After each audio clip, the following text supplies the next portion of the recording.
মাতিসা পাতিরানা ও মুস্তাফিজুর রহমানের জুটি ডেথ ওভারে চেন্নাই সুপার কিংসের ভরসার জায়গা হয়ে উঠেছিল। তবে এই দুইজনের কাউকেই এবারের টুর্নামেন্টে আর পাচ্ছে না চেন্নাই। জিম্বাবুয়ের বিপক্ষে সিরিজ থাকায় মুস্তাফিজ আগেই দেশে ফিরেছেন, আর হ্যামস্ট্রিংয়ের চোট সারাতে শ্রীলঙ্কায় ফিরে গেছেন পাতিরানাও। পাতিরানা আইপিএলে আর ফিরবেন কিনা তিনি শ্রীলঙ্কায় ফেরার পরও তা নিশ্চিত ছিল না। তবে গতকাল রাতে এক টুইটে পাতিরানা মোটামুটি নিশ্চিত করেই ফেলেছেন এবারের টুর্নামেন্টে তাকে আর দেখা যাচ্ছে না। 5 মে ধর্মশালায় পাঞ্জাব কিংসের বিপক্ষে ম্যাচের আগে চেন্নাই এক সংবাদ বিজ্ঞপ্তিতে পাতিরানার দেশে ফেরার খবর জানায়। চেন্নাই সুপার কিংসের পেসার মাতিসা পাতিরানা হ্যামস্ট্রিংয়ের চোটে ভুগছেন।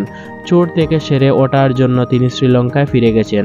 এরপর গতকাল রাতে পাতিরানার টুইটে স্পষ্ট হয়েছে এবারের আইপিএলে পাতিরানাকে আর দেখা যাচ্ছে না। বাংলা হৃদয়ে বিদায় নিতে হলো। এখন চেন্নাইয়ের ড্রেসিং রুমে আইপিএল শিরোপা দেখাই আমার একমাত্র ইচ্ছা। চেন্নাই থেকে যে ভালোবাসা পেয়েছি, দল থেকে যে আশীর্বাদ পেয়েছি তাতেই কৃতজ্ঞ। আইপিএলে পাতিরানা নিয়েছেন 6 ম্যাচে 13 উইকেট। রান উৎসবের আইপিএলেও ওভার প্রতি রান দিয়েছেন 7.68 করে। অন্যদিকে মুস্তাফিজ 9 ম্যাচে নিয়েছেন 14 উইকেট। দলের 2 শীর্ষ বোলারকে ছাড়া ধর্মশালায় পাঞ্জাব কিংসের বিপক্ষে জিতেছে চেন্নাই।